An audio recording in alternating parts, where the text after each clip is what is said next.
Hi everybody, it's Jill again, and this is video number 3, all about backpacking food.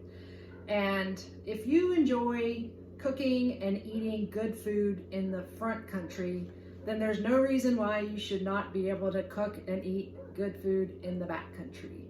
I don't think you should have to settle. There are plenty of cottage industry food makers out there now, so you can buy pre-manufactured and pre-packaged backpacking meals, and there's lots of different options for that. That can get expensive over time, and it adds some weight as well because of the packaging. Cooking food within those plastic containers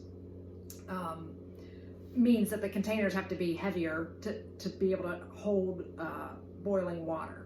So that packaging, even as waste, starts to add up. So I do a combination of things. I do use some of those prepackaged meals, and I like having them on hand for like last minute trips, or if I'm too busy to dehydrate my own meals.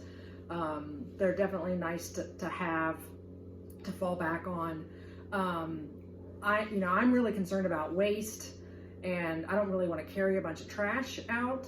I'm concerned about plastic use, and so I do use some reusable food containers. That adds weight too. So, what I found with these is that the more of these I use, my pack weight over the course of a weekend will feel like it's staying the same. Where food typically as a consumable gets less over time. Once you start using some of these reusable packages, that's where the majority of the weight is. So I try to balance using lightweight, like sandwich bags, plastic bags, versus some of these reusable things, so that it's not too heavy at the start of the trip. But you can put together lots of meals just with items in your own kitchen. And so I'm actually going to prepare the oatmeal that I use on the trail, which is not just the standard oatmeal out of the box, and it's got more calories for long days, and customize it for whatever I'm feeling like at the moment. And so I'm going to show you kind of how to do that. So this is a silicone plastic bag. You can put boiling water in this. I know lots of people use the Ziploc freezer bags to put boiling water in. I have some mixed feelings about that. So this is definitely food grade plastic for that use.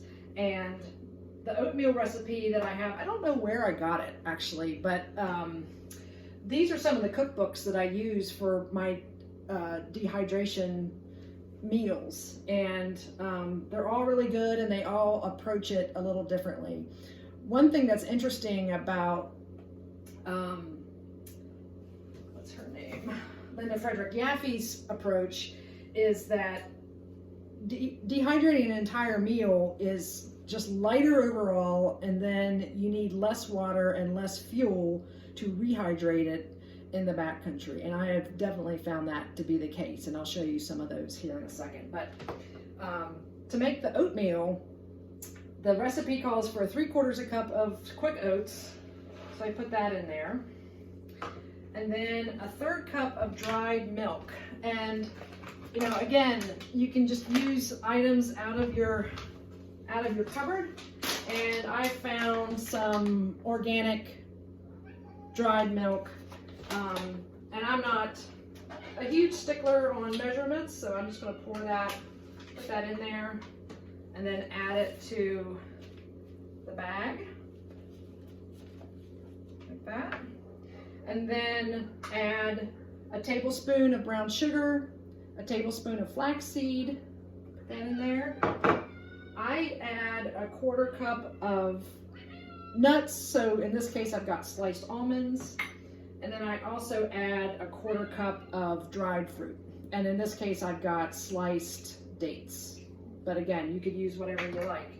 And then seal that real good. And if you're putting this in a Ziploc bag, it's good to write the directions on it, and I'll show you that here in a second. But then I just mix it all up, just like that. And that's my oatmeal. It's a little heavy. The dried nuts are heavy. Dried fruit's heavy, but this is so good on the trail. And I'll put different types of nuts in it, or different kinds of dried fruit too, for different days. So that's one recipe. The other one that I like a lot is actually from the Fork in the Trail cookbook, and it's a curried tuna couscous meal, and I've been doing that as a cold soak. And so couscous is really quick cooking. So you would add just one serving. So I think it's a cup is a serving for this. And I put this in a Tagliente gelato container. Really great BPA free plastic container that's super durable, unscrews easy. Put a cup of couscous in there, or whatever a serving is. Maybe it's only a half a cup or a third a cup. Put that in there, and then I've got some dehydrated or sun-dried tomatoes. Add that, and then I've got some different things from Penzeys. So red bell pepper, and you could use just whatever you have on hand, whatever sounds good. I'm gonna add a few of those, and then I'm gonna add some shallots. And then it calls for making like an oil vinegar curry mustard dressing, which is really good. And I always put that in a little plastic container like this. And then just use a package of tuna. You can obviously get salmon. And then for lunches, what's good is the seasoned tuna packages. So lots of options for that. And then put all that together. If you put in a little bit of cold water in this just to cover, the couscous is rehydrated in like 5 minutes. So super easy. Add the dressing, add the tuna. It's a great lunch on the meal, on the trail. So I'm gonna go ahead and show you how I pack and put all this together. So if I was going out for a weekend,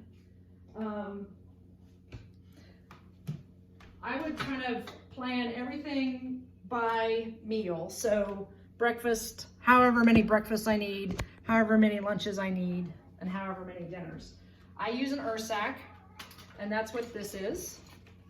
And then I use a dry bag on the inside.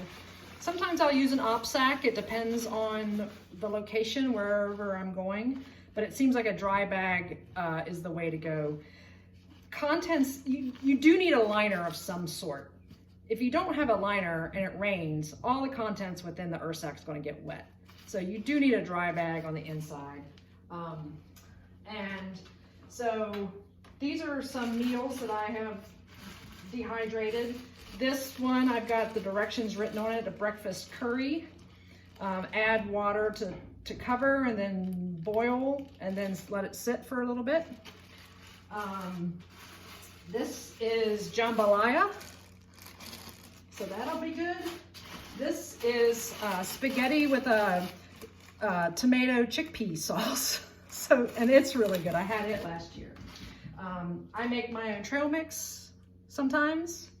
And then I'll take different protein bars to eat because they're really easy to eat. The thing you gotta watch with some of these, like especially with these Luna bars, is if it's really hot, the chocolate's gonna melt on the outside and then it's gonna be all messy and yucky. So sometimes in the dead of summer, I won't take this brand. I might take some other kind of protein bar. You can take eggs. You can take raw eggs and boil them.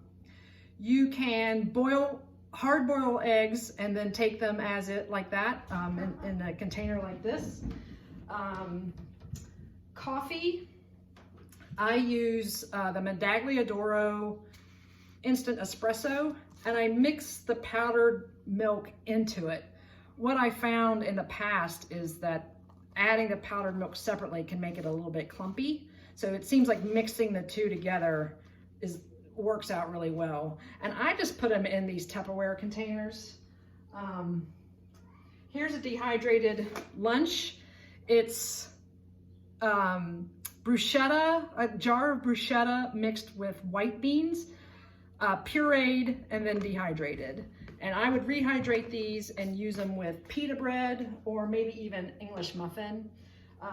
If you had a little Tupperware container, you could take crackers for that. It's really good. So I would say, okay, I'm gonna need 2 breakfasts. So I would pack this in order. So if I knew that I wanted the breakfast curry on the first day, because it's pretty smelly, it smells a lot like curry, I might want to pack that last. And so I would put maybe my oatmeal in here, because that's going to be the last thing that I eat. Maybe I have a couple eggs and a protein bar one day for breakfast. Lunches, I'm going to take one of these, and I'm going to take my my cold soak with my tuna, and then this is trail mix for day 2, and then I've got dinner on night 1 and dinner, and then I need a couple more bars for snacks, and then I definitely need my coffee, and here's breakfast for the first morning. And if I have something that's actually pretty smelly, I might go ahead and put it in an op sack. And sometimes I carry this for trash. So whenever I have left over, I'll put in here so at least the trash is not starting to smell too much. You know, a lot of people take the Starbucks Via. Again, just depends on what you like. I'm gonna take that because maybe I need a shot of sugar tomorrow morning because I need some energy. Long handled titanium spoon. These are definitely good for the prepackaged meals because you need to be able to have that length to get down in there. But you could use just any kind of plastic spoon you got on hand, one of these kind of deals, or a spork. I think I got this spoon at an ice cream store. So it can be sort of whatever you got. Salt and pepper, good to add to things sometimes. And then I'm gonna get all the air out of it, close up the dry bag, and then usually I'll weigh it to see how much it is. And my stuff's usually heavy, and this is going to be in the neighborhood of 4 pounds. So that's about what my food weighs, I think, on an average backpack, maybe up to 5. But again, I use, you know, a lot of these reusable containers, so that adds weight too. So it's whatever you feel like doing, and go out there and eat good on the trail.